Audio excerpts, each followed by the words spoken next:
Pese al dolor que su presencia pueda provocar, de nuestros pueblos indígenas hemos aprendido a percibirla como una etapa en la que debemos regocijarnos, pues, como diría el escritor Mario, la muerte es solo un síntoma de que hubo vida.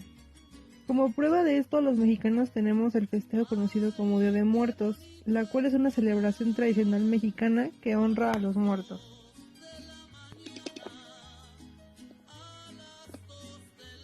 En la época prehispánica, el culto a la muerte era uno de los elementos básicos de la cultura. Cuando alguien moría, era enterrado envuelto en petate, y sus familiares organizaban una fiesta con el fin de guiarlo en su recorrido a Mictlán. De igual forma, le colocaban comida que le agradaba en vida, con la creencia de que podría llegar a sentir hambre. El Día de Muertos, en la visión indígena, implica el retorno transitorio de las ánimas de los difuntos, quienes regresan a casa, al mundo de los vivos, para convivir con los familiares y para nutrirse de la esencia del alimento que se les ofrece en los altares puestos en su honor. En esta celebración de Día de Muertos, la muerte no representa una ausencia, sino a una presencia viva. La muerte es un símbolo de la vida que se materializa en el altar ofrecido. En este sentido, se trata de una celebración que conlleva una gran trascendencia popular, ya que comprende diversos significados desde filosóficos hasta materiales. Su origen se ubica en la armonía entre la celebración de los rituales religiosos católicos traídos por los españoles y la conmemoración del Día de Muertos que los indígenas realizaban desde los tiempos prehispánicos. Los antiguos mexicas, mixtecas, texcocanos, zapotecas, tlaxcaltecas, totonacas y otros pueblos originarios de nuestro país trasladaron la veneración de sus muertos al calendario cristiano, la cual coincidía con el final del ciclo agrícola del maíz, principal cultivo alimentario del país. La celebración del Día de Muertos se lleva a cabo los días 1 y 2 de noviembre. Se divide en categorías. De acuerdo con el calendario católico, el 1 de noviembre corresponde a Todos los Santos, día dedicado a los muertos chiquitos o niños, y el día 2 de noviembre a los fieles difuntos, es decir, a los adultos. Ofrendar es estar cerca de nuestros difuntos para dialogar con su recuerdo, con su vida. La ofrenda es el reencuentro con un ritual que convoca a la memoria. Como cada año, ponemos una pequeña ofrenda en casa, y este no fue la excepción. Así es como quedó este año. Vemos elementos principales como las flores, las velas, agua, papel picado y uno de los más importantes, las fotos para recordar a nuestros familiares que ya fallecieron. El Día de Muertos siempre será una tradición mexicana que representa la cultura de nuestro país. Algunas personas fabrican ofrendas para recordar y honrar a aquellos que ya no están. Algunos elementos que se utilizan son las calaveritas de azúcar que representan los cráneos humanos de los prisioneros mesoamericanos, las flores que son un símbolo festivo por sus colores y aromas. Y las mujeres en esta época se maquillan como catrinas para seguir viendo a la muerte como un elemento unificado y un aspecto natural de la vida. Después de todo lo que ya se dijo, vamos a iniciar con el evento que se tiene preparado. Sabemos que no son las mejores condiciones, pues la situación que estamos pasando es difícil, pero no hay que dejar de lado nuestras costumbres y tradiciones, pues hay formas de seguir haciéndolas con la mejor actitud y el entusiasmo como hoy. La idea es que todo se sobrelleve de la mejor manera posible, así que sin más por el momento, comencemos.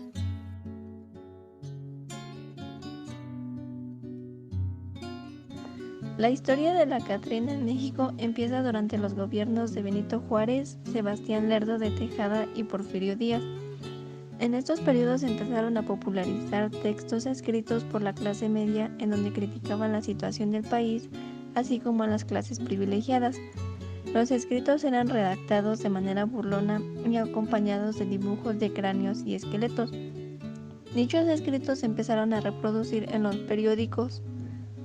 José Guadalupe Posada fue fue un célebre grabador, caricaturista e ilustrador.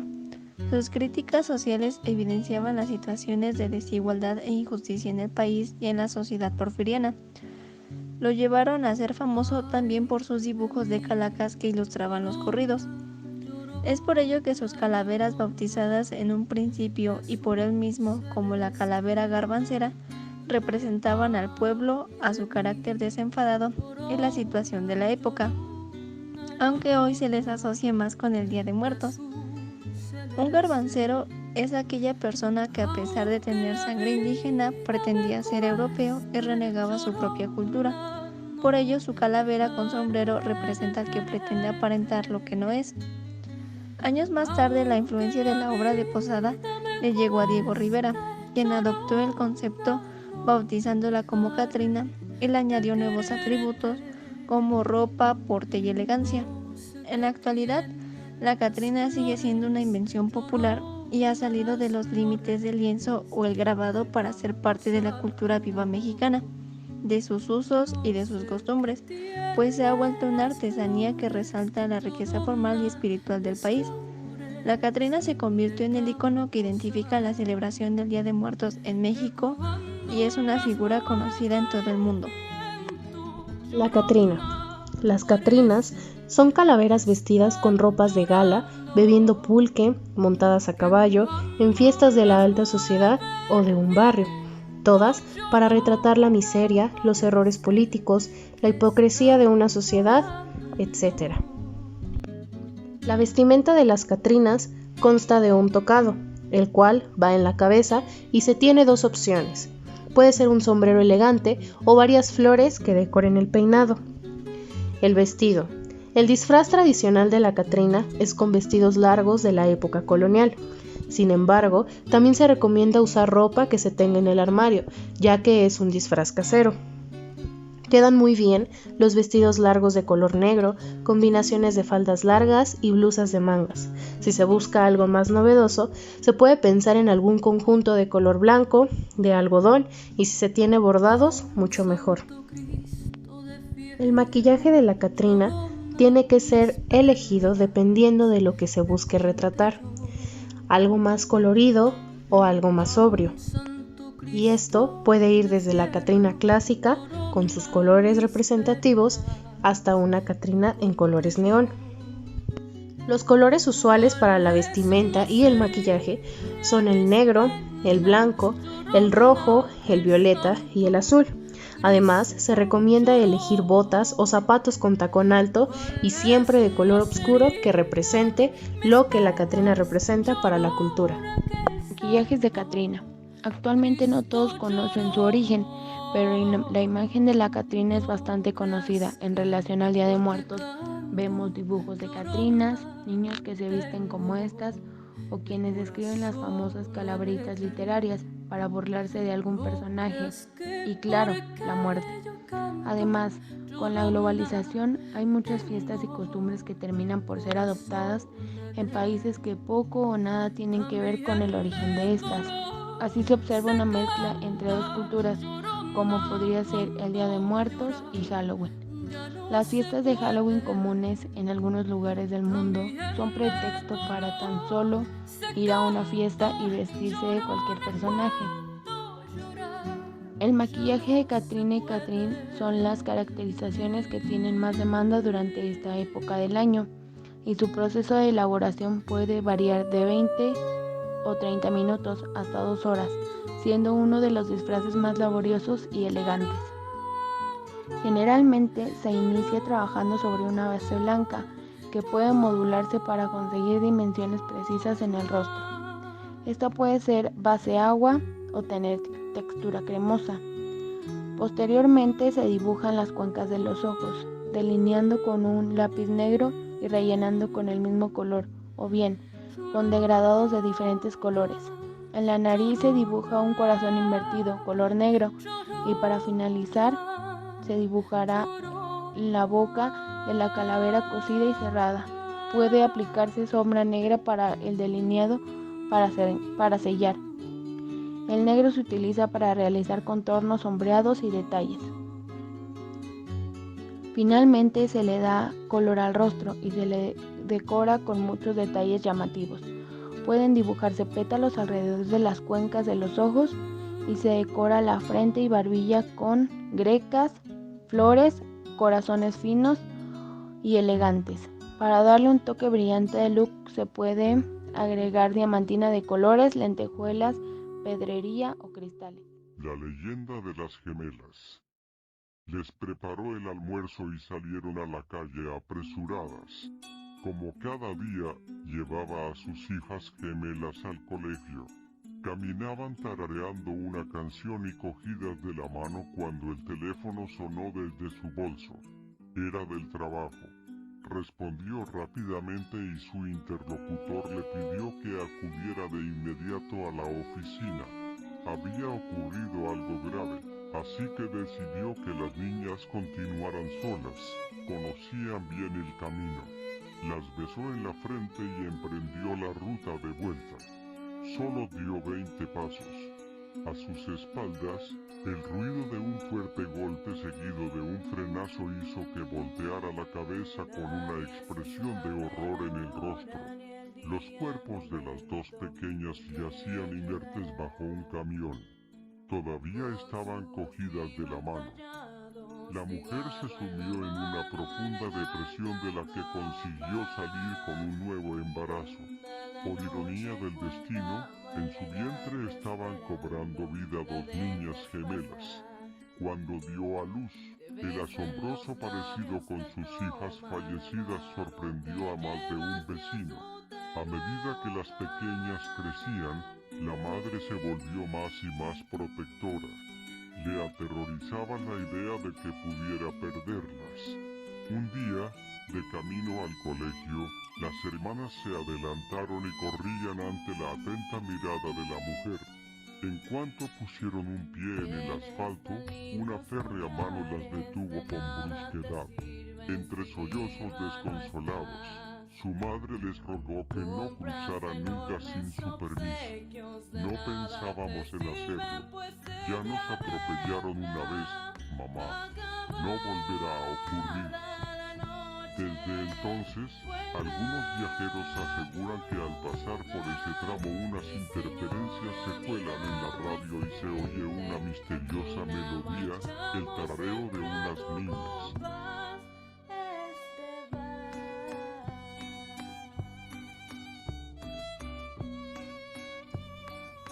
Hoy les vengo a contar una antigua tradición maya, Día de Muertos en Pomuch, Campeche.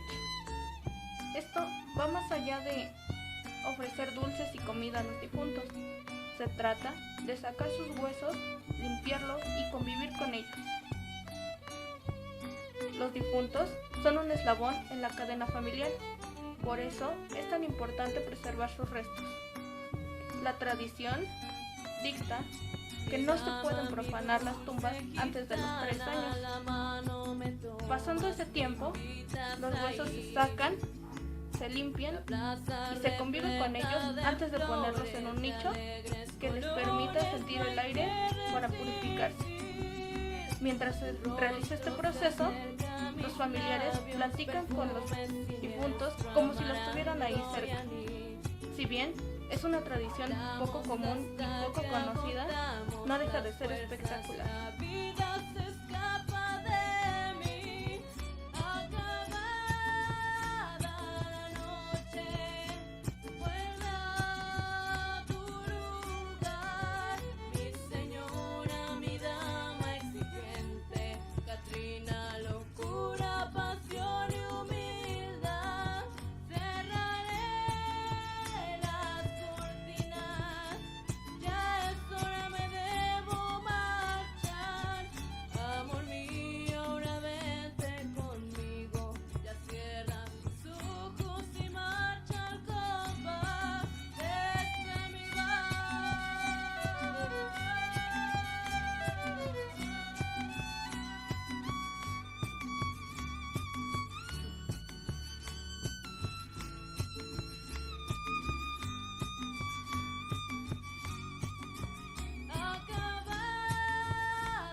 ¿Qué es la vida y qué es la muerte?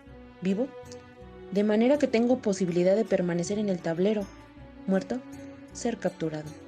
Sentir la vida, cuestión filosófica sobre el objetivo y el significado de vida. Teología sobre la muerte. En la Biblia, la muerte es equivalente a la lejanía y ausencia de Dios. ¿Qué es la vida?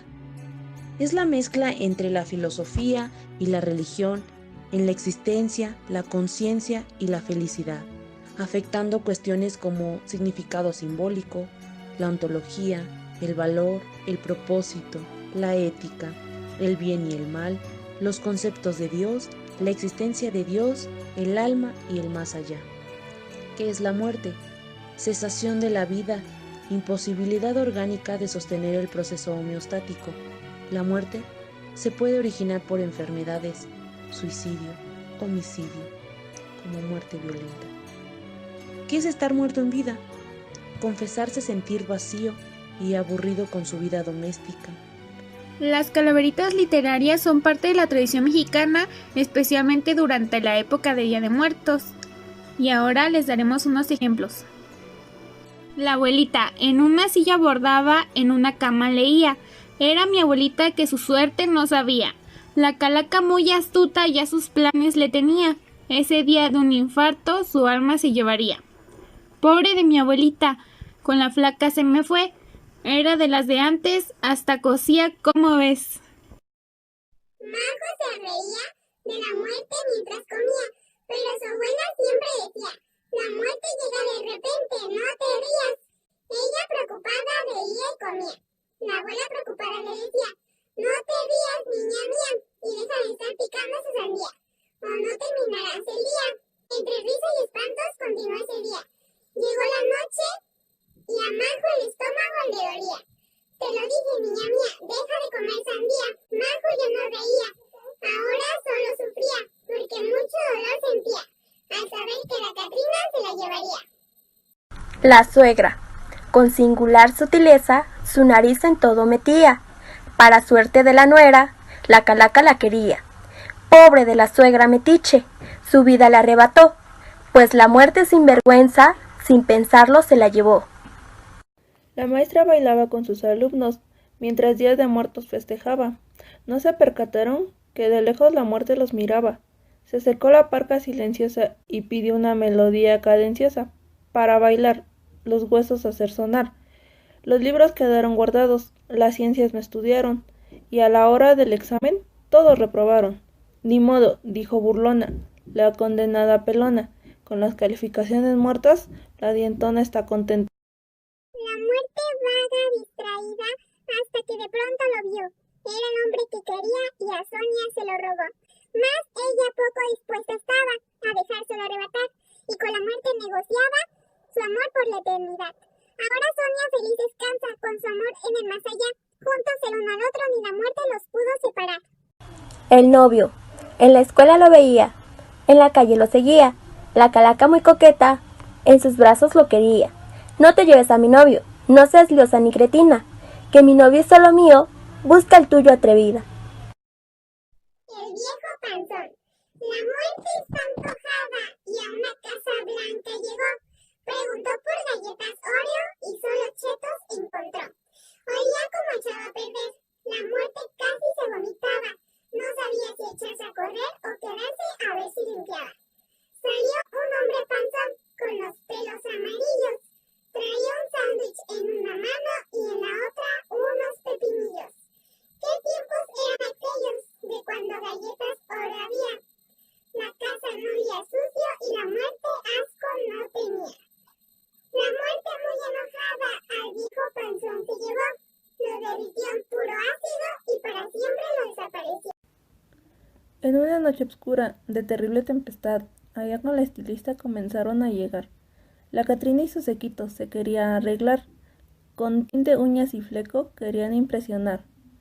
Hasta que llegó la cuenta y se iban a escapar, que les grita la estilista, me las vas a pagar. Mi chamba es especial y ustedes reconocerán que amo lo que hago y soy profesional. Hoy la escuela está de luto, pues la profe falleció de tener niños aplicados, del puro gusto se murió.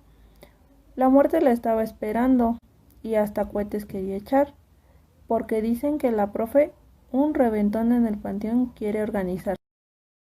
Yo les leeré la leyenda del diablo en Semana Santa. Esta leyenda cuenta la historia de Josefina, una muchacha de 18 años que era muy hermosa. Un Viernes Santo salió a bailar a la discoteca de moda y allí un muchacho atractivo con traje negro se acercó a ella. Ambos bailaron con gran frenesí y provocaron que la gente a su alrededor formara un círculo y los observara, casi hipnotizados, incapaces de irse, a pesar de que el muchacho en lugar de zapatos tuviera una pezuña y una pata de gallo en cada pie. Los bailarines habrían de haber flotado hasta que un Ave María Purísima rompió el hechizo. Josefina cayó al piso desmayada con un vestido quemado y la piel de su espalda al rojo vivo. La policía y voluntarios intentaron darle caza al automóvil que salió disparado del lugar, pero la persecución no tuvo éxito, mientras que la ambulancia que llevaba a Josefina al hospital desapareció sin dejar rastro. De los Catrines de San Juan del Río. En 1910, para tiempos del Porfiriato, dos esposos siempre se la pasaban enfrente de la catedral, caminando y caminando. Un día, estos esposos salieron por separado, dando por consecuente que la señora fue asaltada y asesinada por unos bandidos. Al enterarse el marido de lo que había pasado, el marido fue a cobrar venganza, acabando con dos de los bandidos y uno corriendo con la suerte de asesinarlo. Dicen que en este jardín los esposos siguen caminando por las noches y se ven a dos señores con fina estampa, la mujer con un vestido negro y el señor con un traje. Dicen que no pararán de caminar hasta que encuentren la venganza. Y así termina la historia de los Catrines de San Juan del Río. El hombre que no respetó el Día de Muertos. Había un señor que no respetaba el Día de los Muertos. Decía que no era cierto, que no vienen, y se burlaba de que los demás sí creyeran. El Día de los Muertos se fue al monte por leña y allá lo espantaron los muertos que le dicen: ¿por qué otros nos están dando y tú no? A otros amigos les están dando su comida, sus tamales, hay todo, ¿y por qué tú no vas a hacer nada? Llegó a su casa con trabajos y pensó: si es cierto lo que dicen, hay que hacer el día de todos los muertos. Pero ya era tarde, ya se estaba muriendo, y se apresuraron a buscar pollo y cosas, pero ¿de qué servía? Se murió en el monte porque no quiso hacer una ofrenda para ellos. Allá lo espantaron, por eso es que toda la gente... La zorra como mensajera de la muerte. Leyenda de San Luis Potosí. No, eso que usted pregunta del aguizote y de los perros aquí no sucede. Nosotros sabemos cuando alguien se va a morir porque escuchamos a la zorra cantar. Cuando la zorra canta en la tarde, nunca falta que alguien se muera. Pero déjeme decirle una cosa, no siempre se muere alguien que vive aquí, en el pueblo, cuando canta la zorra. También se dan casos de que la zorra canta y se muere alguien de aquí del pueblo, pero que vive en otra parte, por ejemplo en San Luis, en Monterrey o en el otro lado. Entonces ahí anda la zorra, canta y la gente asustada. No se muere nadie, pero a los 2 o 3 días nos llega la novedad de que fulano o que sutano se murió, por decir, en Oklahoma o en Houston. Entonces la zorra, con su canto, estaba avisándonos que alguien del pueblo iba a fallecer. El que no quiso poner ofrenda relata la historia de un hombre que no cumplió las obligaciones para con sus muertos. Un día iba de regreso a casa cuando se encontró con los difuntos del pueblo, entre los que iban sus padres recién fallecidos. Cuando regresaban triste, pues no habían sido recibidos con ofrenda como todos los demás. De regreso a casa, el hombre se apuró y quiso ofrendar un puerco en tamales en honor a sus padres, por lo que se puso a trabajar muy duro y arduamente durante un buen tiempo. Al terminar, se dispuso a descansar, pero los tamales solo sirvieron para su propio velorio, pues cuando lo fueron a visitar ya se encontraba muerto. Esta leyenda relata desde la conquista de México. El origen de esta leyenda narra cómo una indígena se enamora de uno de los conquistadores españoles, con el cual tiene 3 hermosos hijos, pero este no estaba dispuesto a comprometerse con ella y la abandona para casarse con otra mujer, una mujer española.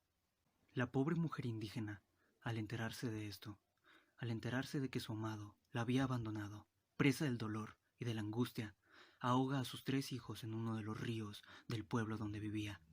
Luego de darse cuenta del atroz hecho que había cometido, se suicida. Desde entonces, esta pobre alma en pena vaga por los pueblos, soltando un desgarrador y atroz grito que asusta a cualquiera que lo escuche. ¡Ay, mis hijos! Era una noche tranquila en los dormitorios de la universidad, cuando una joven llegaba de una fiesta que terminó a las 3 de la madrugada. Por cortesía y gracias a que su compañera de cuarto era muy estudiosa y a la vez dedicada en sus horas de sueño, dejó la luz apagada cuando se adentró en la estancia. Se cambió de ropa y fue directo a la cama con la esperanza de que el examen del día siguiente no le fuera tan mal como esperaba. Cuando la alarma de la joven sonó a las 7 de la mañana y abrió sus ojos, un grito desgarrador salió de la boca cuando divisó lo que antes había sido el cuerpo de su amiga, regado por toda la habitación en charcos enormes de sangre y vísceras. El mórbido y horrible escenario quedó concluido cuando la joven se desmayó al leer unas palabras escritas en la puerta con la sangre de su amiga. ¿No te alegra no haber encendido la luz? Algunos de los platillos típicos de Día de Muertos que podemos encontrar en el estado de Veracruz es el mole. El sabor de este puede ir cambiando dependiendo del gusto de la persona o dependiendo de la región en donde nos encontremos. El sabor de este puede ser picoso, amargo, dulce o achocolatado. También es muy común que en esta región encontremos el dulce de pepita y la calabaza en tacha, así como también los tamales, el típico pan de muerto o el pan blanco con ajonjolí. Y la bebida que más se suele preparar en este estado es el atole de chocolate. Todo lo mencionado anteriormente no puede faltar en una ofrenda o en un altar de Día de Muertos. Esto puede ser acompañado de otras bebidas mexicanas como el pulque, entre otras, frutas de temporada, chiles, entre otras cosas que es lo que conforma una ofrenda. El Día de Muertos viene de la mezcla de 2 tradiciones, la prehispánica mexicana y la católica europea. Estos surgieron hace 3000 años en las etnias maya, purépecha y totonaca. Nuestros antepasados la celebraban en 2 épocas del año, que unas eran para los pequeños y la otra era para los adultos. Ellos eligieron el día 1 y el 2 de noviembre para celebrarlos, y después de esto se empezó a globalizar esta tradición, llevando esta tradición a todos los estados y a todo el mundo, pero cada uno de estos estados adaptó a sus costumbres y a su comida típica y demás a esta tradición. En el caso de Veracruz fue algo similar. Este estado ha adaptado todas las riquezas que tiene, como sus alimentos típicos, bailes y demás para celebrar esto. El Día de Muertos es una celebración muy importante. En estos 2 días se festeja una celebración en honra de los difuntos. Se celebra de una manera en que la gente del pueblo hace altares que son decorados con papel picado, calaveras de azúcar, pan de muerto y muchas otras cosas. Se celebra los días 1 y 2 de noviembre. Se festeja en las casas y en las iglesias donde la gente reza. La mayoría de la gente en Veracruz lo festeja. Este día es festejado para recordar a nuestros seres queridos que han fallecido, para honrarlos y acordarnos de ellos. En la actualidad muchas personas de México están siendo influenciadas por la celebración de Halloween. Es una celebración estadounidense y se festeja el 31 de octubre. Se cree que espíritus malignos tocan el mundo y tratan de asustarnos, y los niños conmemoran a disfrazarse de personajes que aterran saliendo a pedir dulces, diciendo dulce o travesura. Se supone que si no les dan dulces hacen desorden o mal afuera de la casa. A diferencia del Día de Muertos, es una celebración orgullosamente mexicana. Se celebra conmemorando a nuestros seres queridos desde el 1 hasta el 2 de noviembre. Se cree que en estos días nuestros seres queridos vienen y conviven con nosotros, esperando comida y golosinas que le gustaban cuando estaban en vida. Estas dos celebraciones dependen mucho de la religión. El cristianismo por lo general no la celebra porque tienden a pensar que El altar es fundamental para esta celebración y son una representación muy bonita. El altar tiene muchos elementos, como pueden ser la imagen de un difunto. El papel picado es muy importante porque le da color al altar. Algunas flores que se utilizan son las de cempasúchil, mano de león y unas hojas llamadas tepejilote. Las frutas que se pueden agregar son las mandarinas, las naranjas, el plátano, la yuca y la caña de azúcar. Algunas otras ofrendas pueden ser los tamales, el mole, el atole de chocolate que está hecho de cacao, el pan blanco o pan de muerto, así como el pulque o tequila. Todo esto es muy conocido por su rico sabor y olor. El altar de muertos contiene varios elementos religiosos y la mayoría de los altares tienen cruces y rosarios. Todo esto fue introducido hasta después de la conquista porque antes no había rastro del catolicismo.